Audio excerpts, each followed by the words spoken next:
Okay, hello everyone. I'm excited to join you all today to talk about social media strategies for harnessing your supporters and handling your detractors. I'm Stephanie Strickland, and I am the Vice President of Salter Mitchell PR based in Tallahassee, Florida. We work in the government and election space through our client VR systems, which provide software and hardware technology to modernize elections. We also handle social media for clients on a pretty much daily basis, whether it's content creation, Facebook ads, or filming an Instagram story or Facebook Live. So to start us off, here are some house rules. One, everyone is muted right now, so if you have a question, please write it in the Q&A box and I'll address them at the end of the webinar. We'll be monitoring that box throughout the webinar, so if there are any technical issues, like you can't see my screen or hear me, let me know. I'll send a PDF version of this deck around to Derek, who will distribute it to the group. If you have any further questions after that, my email address is included at the end of the presentation, so feel free to reach out. So I plan on covering quite a lot today, but the four main things you'll learn is how to build relationships online, how to best advocate for your local communities and the state in general. So this will mostly cover content creation, how to harness your supporters, and how to deal with negative comments and negative people. Public figures are legally not allowed to block people on social media, so we'll talk about some other ways to handle any negativity you might get. And also thank you to those who filled out the survey that Derek sent around. I'll address your responses briefly here, and we'll go into more details on those on our April 25th webinar. That's next Thursday. So why does social media need to be part of your job description? Some of you gave me a laugh in the survey when you said that you want to stay far away from social media as your long-term and short-term goal. I'm guessing you might not be listening to this webinar right now if that's the case, but I get that social media can be time-consuming and present a reputational risk if you're not careful. However, it's also the fastest way to start a conversation with the people you represent, to get real-time feedback from them and mobilize them to action, whatever that may be for you. Simply put, social media is here to stay. So traditional public outreach is expensive. In the United States, government entities spend billions of dollars per year on PR, advertising, and call centers. And if you have some of those billions, please give Salter Mitchell PR a call and we can help you out with that. But now government entities can leverage social platforms as a cost-effective way to communicate during a crisis, raise awareness about issues, inform the public, and build trust. And the best part is that your audience already uses these platforms. So every advantage has a disadvantage. Some of these for social media can include risk of negative exposure, threat of unwanted or inappropriate behavior, and negative feedback, information leaks, or hacking. That's a worst case scenario. But today we'll help you strategize some best approaches to avoid these disadvantages.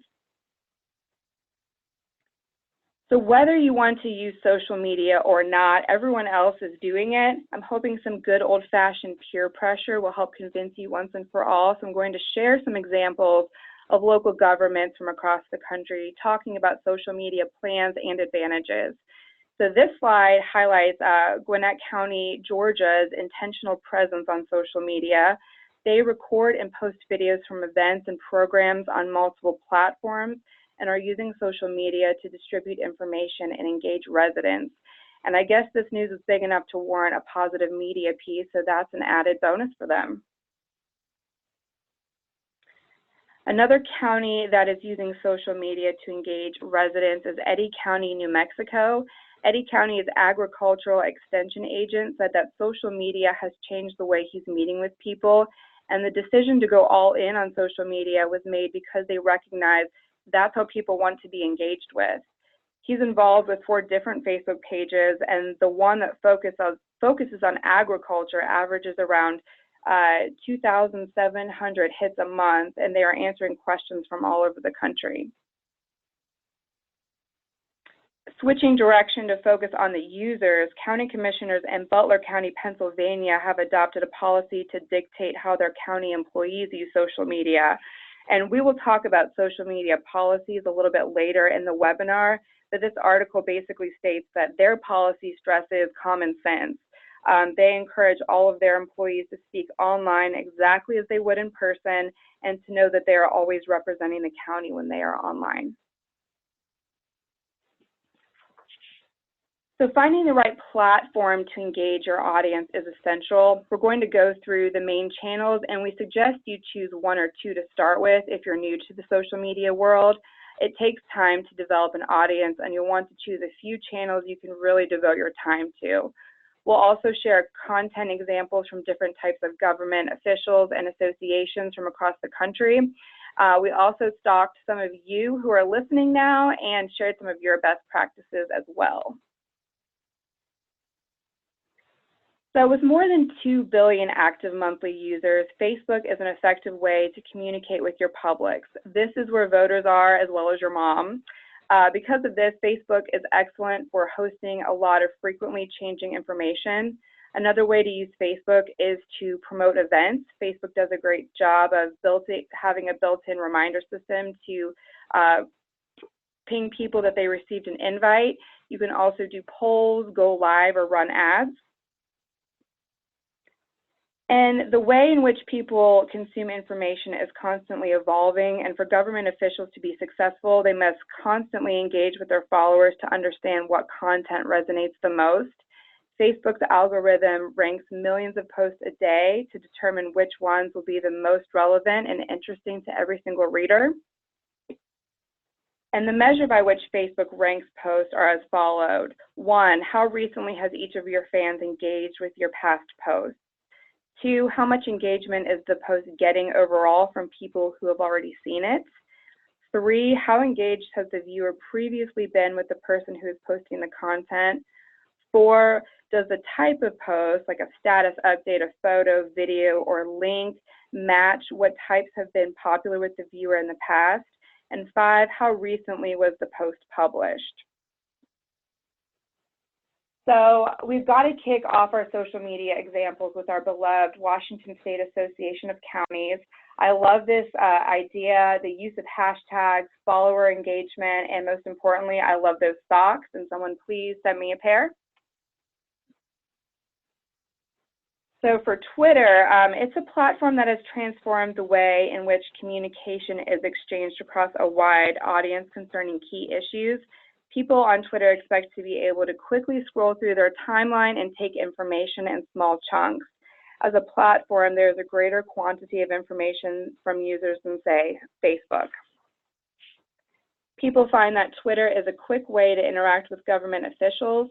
Political leaders can easily spread their message, and leaders who frequently interact with their followers can publicly show their willingness to listen and value their followers' ideals. As a result, this is a great tool to react to questions and comments. So to best take advantage of this platform, we recommend that you tweet multiple times a day. Marketing experts suggest about 5 times a day, which can include retweets, not just original content, so it's a little easier for you. In that vein, interact with your followers by retweeting their content and showing your group's personality. Use images, including photos, in tweets boost retweets by an average of 62%. And use hashtags.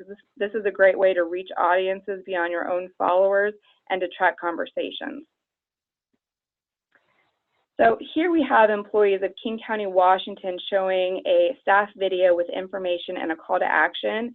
This post is an excellent example of how to properly engage your audience. Hashtags are used, which broadens the reach. There is a visual form of digital media. A county employee is featured, which encourages friends, staff, and supporters to share. And it was posted on a channel that creates a forum for discussion.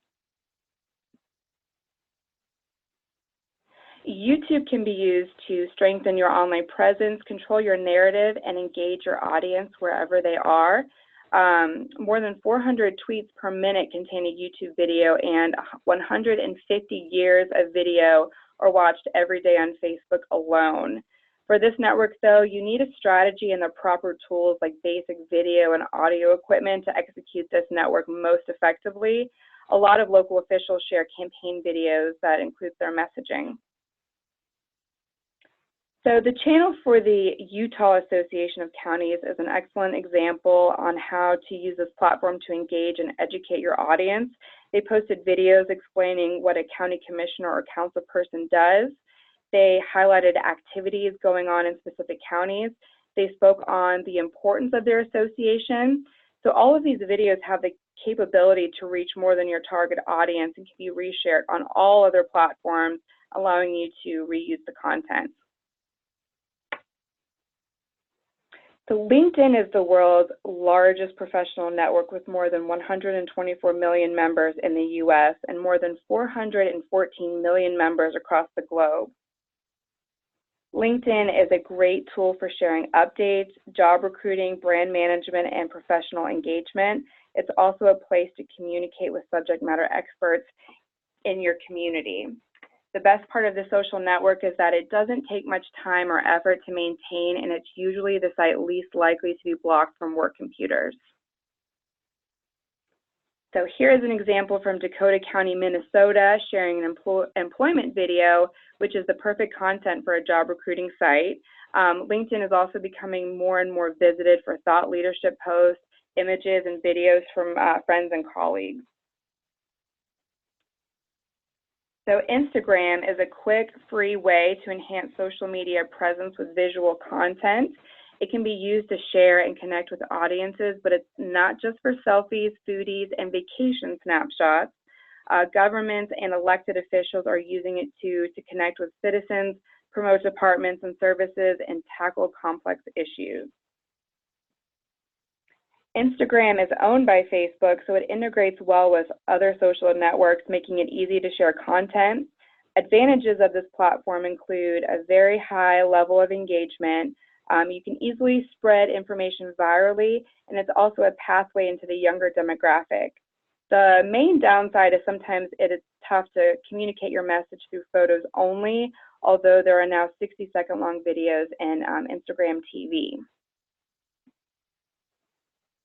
So here's an example from the New York State Association of Counties sharing information on a photo contest that will no doubt be showcased all over Instagram. A campaign like this is really smart because their followers will be creating great content for the association's Instagram account to use. Big brands love to feature user-generated content because it's the most trusted by consumers, and it makes their jobs pretty easy.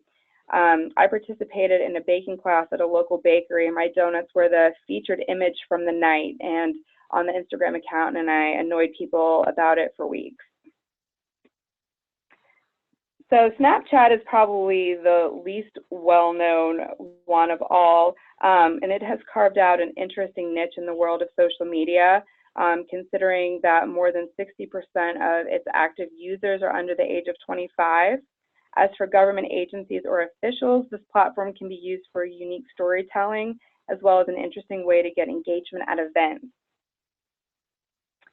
In 2016, Snapchat amended its terms of services for U.S. government users by offering amendments favorable to government agencies in the area of advertisements, endorsements, and liabilities.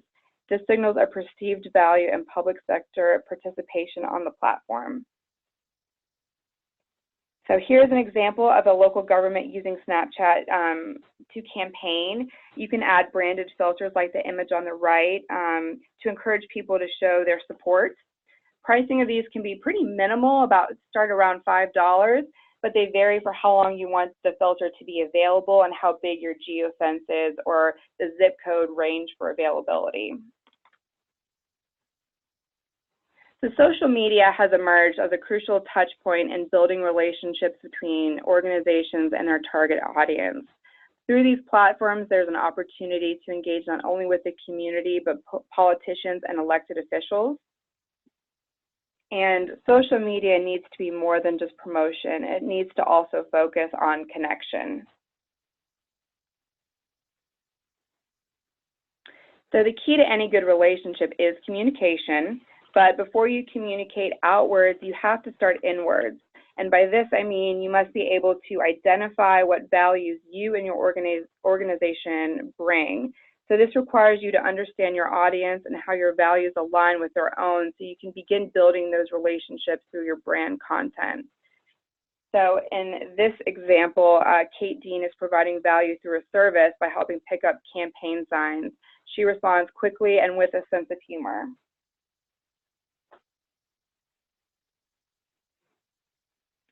So once you begin posting content and engaging your audience, you must be ready to respond in a timely manner, preferably within an hour, at the most 24 hours.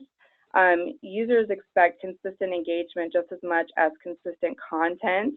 So to prepare, we recommend creating a sheet with multiple drafts of pre-planned responses and official statements, so you're not left scrambling to get something drafted and approved. So on the same note, make sure your responses are personalized. Remember that your drafted sheet is just a guide, and when interacting with your audience, it's great to address them by their first name. It also doesn't hurt to thank them for reaching out. So if they post something that doesn't really require a response, it's nice to just give it a like or say thank you and mention their name on Facebook or their handle on Twitter. So the friendlier you are, the more authentic you are. So this example shows Randy Johnson acknowledging a comment in a timely manner and not only mentioning the name of the respondent, but that of his wife and mentioning his family. So an easy way to generate authentic content is by introducing your staff on social media channels. This is a great way to drive traffic to your page while highlighting the people who help do the work. You can continue to adopt a friendly tone by using emojis and GIFs or GIFs, whichever it is, as long as they are appropriate. The same goes for engaging in trends that your audience is interested in. By using this tip, you give heart to your organization. And here's a Snapchat example that demonstrates this.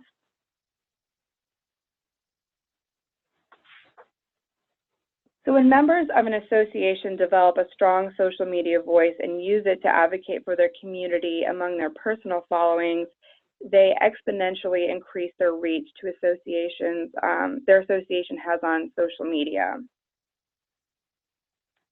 So your social channels are tools of engagement. They allow you to provide information to your audience and mobilize your base. These channels are a great way to increase advocacy efforts by reaching more people in more places.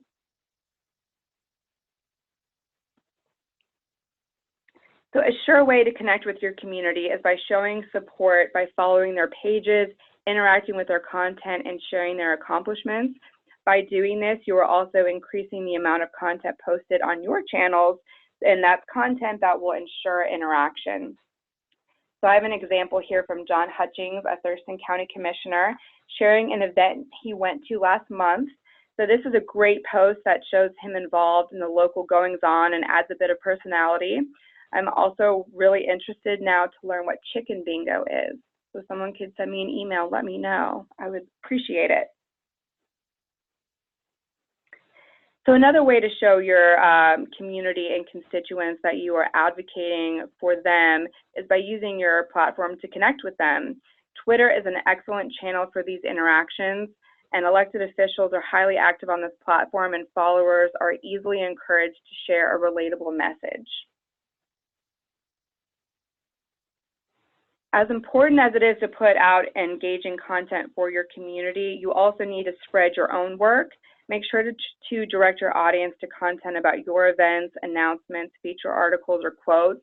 This is part of who you are and what you do for your community, so make sure people know about it. Mobilizing supporters is an essential tactic to build into your social strategy. The reach you can generate by harnessing their power allows you to generate authentic, organic engagement. Social media is a powerful way for organizations to find their communities and harness the influence needed to better their environment. Your audience is already utilizing these channels. It is your job to find, connect, and activate them. So a benefit of social media is how effective it is as an educational resource. Make sure to share your knowledge with your audience. This means you should publicize local scholarships and let people know about job fairs and volunteer opportunities. By positioning yourself as a resource to your community, you're building trust. Another great way to encourage the community support is through highlighting their efforts and tagging and publicizing their stories. By highlighting an individual, you ensure a direct connection with their personal followers once the individual shares your post. If you add pictures and hashtags, you can increase levels of engagement even more. And so here I have an example from Mary Beth Barrows. She's with the Northwest Florida Regional Director for Senator Marco Rubio, and she's thanking volunteers and a local nonprofit who is serving people in the Hurricane Michael recovery. For more tips of engagement, we recommend finding topics that are important to your community and encouraging discussion through your platforms. This is an excellent way for peers to connect with each other through your channels. These discussions can happen on multiple platforms, and the best ones are Twitter and Facebook. Twitter threads, polls, and quoted tweets are excellent for purposeful interaction. Use these resources to offer discussion boards, highlight relevant news, or hold social events that allow online members to meet. So, detractors, trolls, critics, they go by many different names and are one of the biggest pain points for groups who have active social media platforms. In this section, we're going to discuss strategic steps and guidelines for dealing with these situations. As mentioned before, government agencies cannot block people on social media because social media pages are considered public forums. It's a violation of First Amendment rights. So detractors are capable of damaging your reputation if they are not properly addressed. One of the most important lessons in addressing online criticism is to not get discouraged. Learning how to engage when it gets uncomfortable is necessary. These opportunities keep the channels of communication open to learn from what you hear and read. So, should we block, delete, or hide? Ideally, no, no, and no. We covered blocking, but let's talk a little bit about deleting and hiding comments. So earlier this month, a Cleveland County District Judge heard arguments in a lawsuit brought by an individual against a city councilman, alleging the official censored post critical of the councilman on his official Facebook page. So this individual is asking for a court order to compel the councilman and the city to reinstate the Facebook post and prohibit further deletions.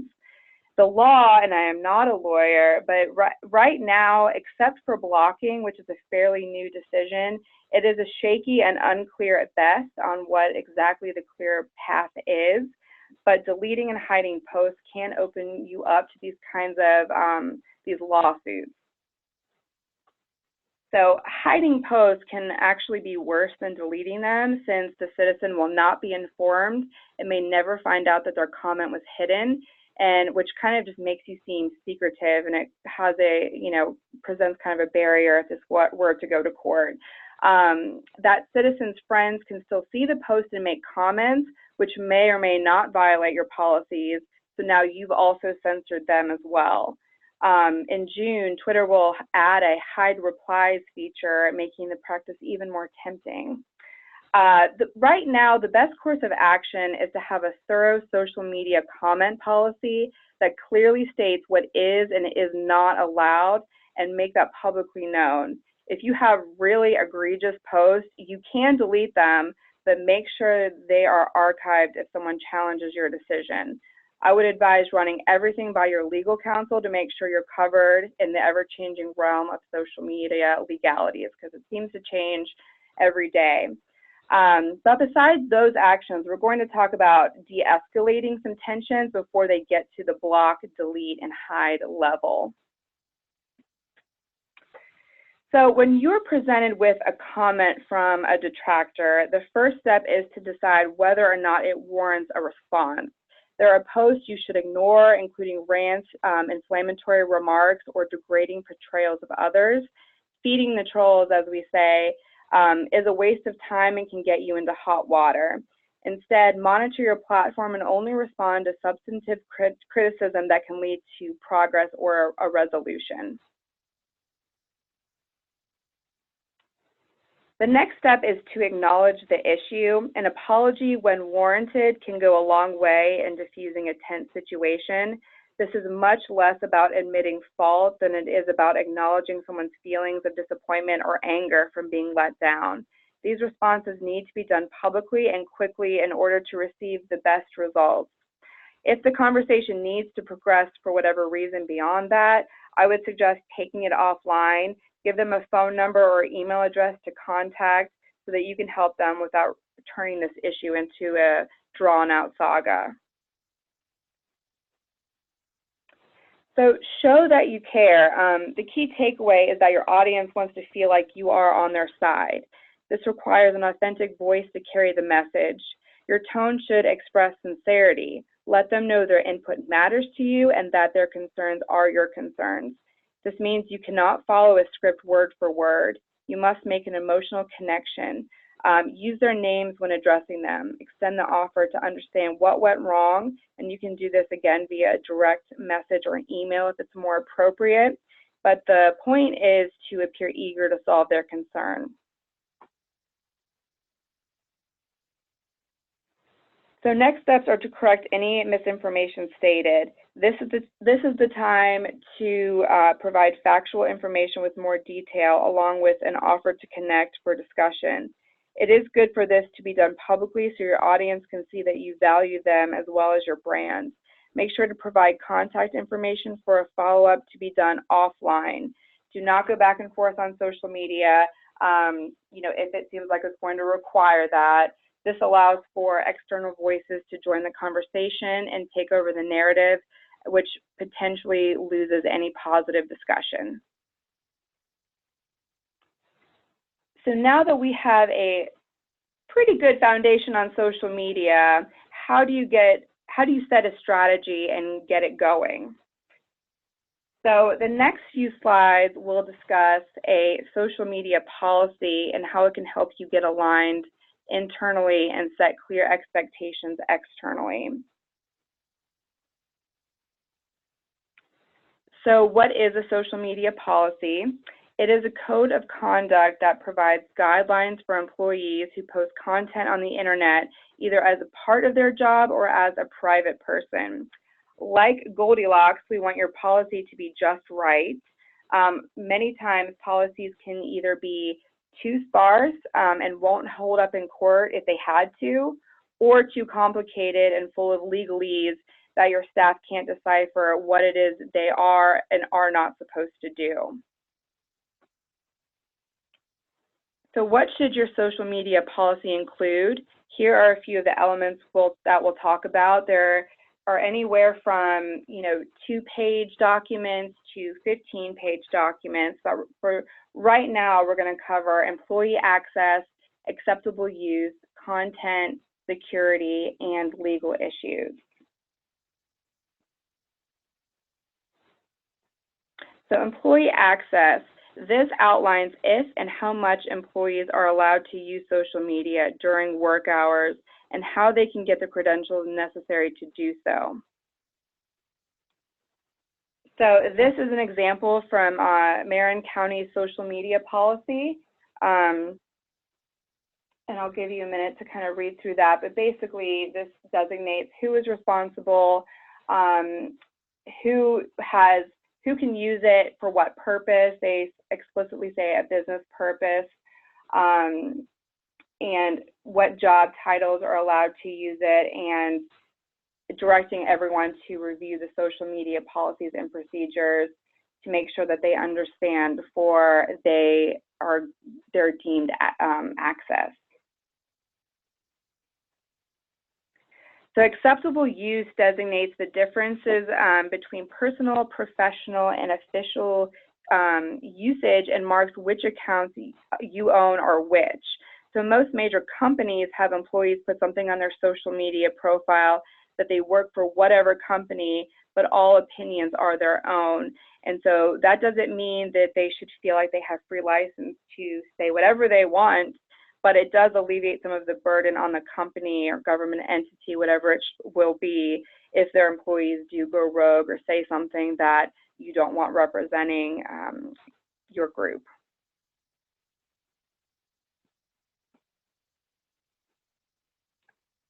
So this, for content, this covers the editorial requirements for content, what you can and cannot share. Prohibited content is the biggie for including and sharing on your social media pages. What kind of content and comments are not allowed to be shared by internal and external users under the threat of deletion. This covers you more, so it shows that you're not willy-nilly deciding what is and is not okay, that you have a policy in place, and it's very objective, a very objective decision.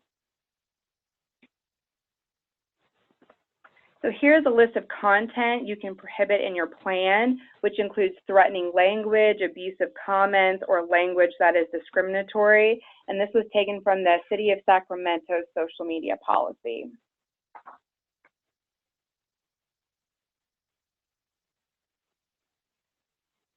And this is an example from the Orange County social media policy in California, which states that its social media sites are not intended to be used in any way that guarantees the right to protected freedom of speech. So that's an interesting clause. This version was from 2010, so I'd check with your legal team to make sure that kind of language is still applicable. But again, that's a good way to cover yourself if someone does get upset over a deletion of a comment. So this policy, security, helps safeguard government data and has guidelines on how to manage passwords and antivirus software. So again, we have an example from Orange County, which requires its staff to have up-to-date software, and it also bans automatic social feeds on its website so that they have a little bit more control before comments go live on their site.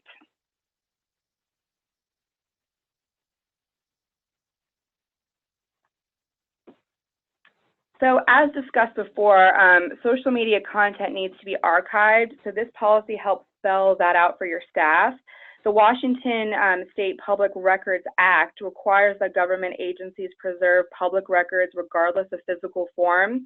So this includes the digital records created through social media and the metadata behind the records, so the HTML code. I believe this is included in your general open meeting law training, but it is recommended to retain websites and social media in their original file form, so that is HTML or WARC, and to retain website records for at least 7 years, and that would also include social media. So here's an example of AT&T's records management language.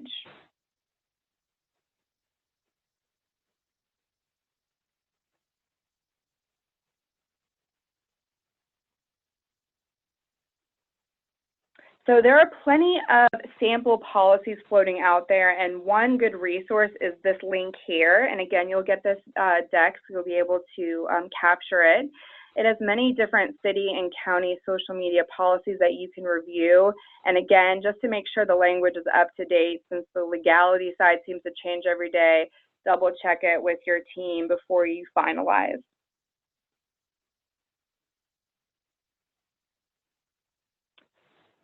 So in our last section, we will discuss how to measure the results of your social media effectiveness. These action items are an important tool to holding your brand accountable for the goals you set. So in order to determine how much value you bring to your audience, you must measure the results of your social media activities. These results will help determine what is successful, what isn't, and how you can improve. So all social media platforms let you easily measure your output, so you can use their built-in tools for this work.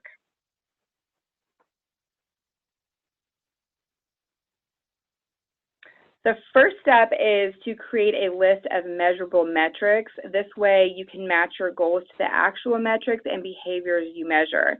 So start by measuring your engagement or the number of users that have interacted with your content. So that's either through likes, comments, retweets, things like that. Next, measure your reach or the amount of people that your content can be seen by. And lastly, make sure you measure your response rate or the time it takes for your team to reply to user actions on social media.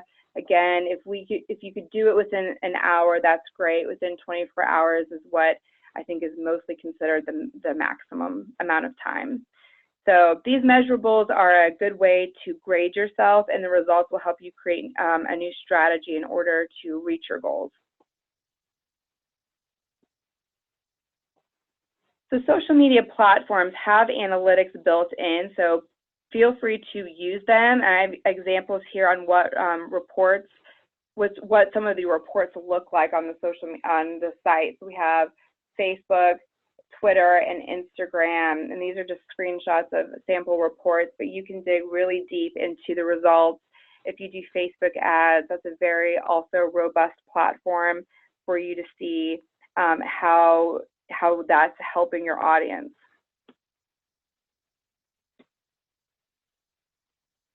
So here are some examples for Snapchat, YouTube, and LinkedIn, and these are all free, and so we highly recommend you use those and monitor them. Pull year-over-year results to see if you're making a difference. You can see what kinds of content your audience likes, what time of day is the best time to post for them. Usually, for most people, it's before work time, after work time, and around a lunch break. And not so much on the weekends.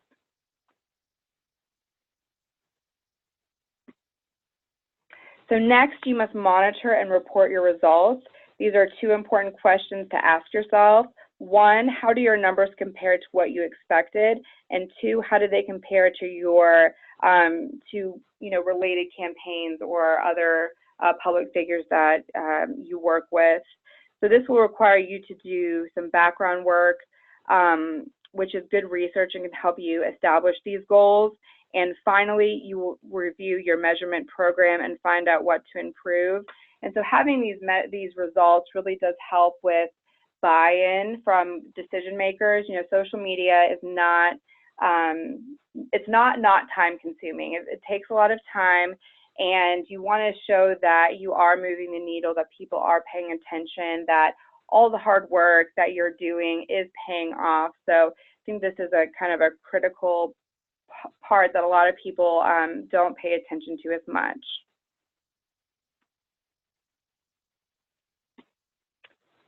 So next week will be part 2 of this webinar where we'll dig deeper into social media.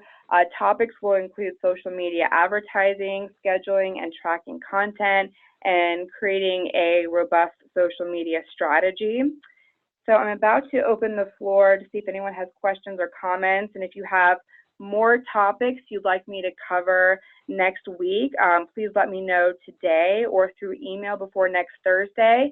I think the link to the survey is still up, so if you want to take that, and I'll take those into consideration and put those in the deck. And so thank you so much. And see. So thank you so much again for joining this webinar today, and I hope that you found the information helpful. If there are any questions, I will leave this open for the next few minutes. So I'll just put this on mute, and feel free to send them, and we'll take a look and respond.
So we did have a question if the slides will be available, and yes, they will. We'll send those out to Derek, and he'll either send those out, or if he would like us to do that, we'll do that.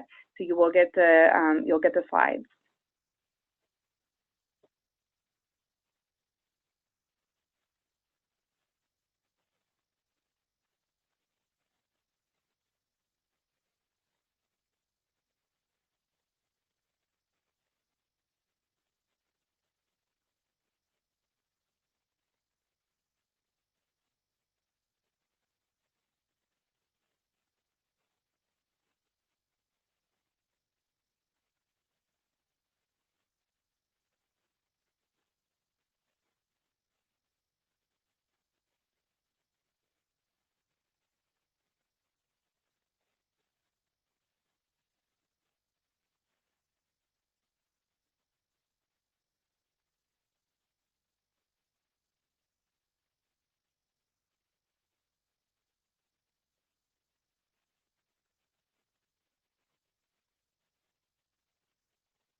All right, for anyone left, I really appreciate you participating with me today, and I look forward to talking with you on the next webinar next Thursday. Again, feel free to send any requests on what we'd like to cover, and I will talk to you soon. I hope you have a great rest of your day. Thanks. Bye.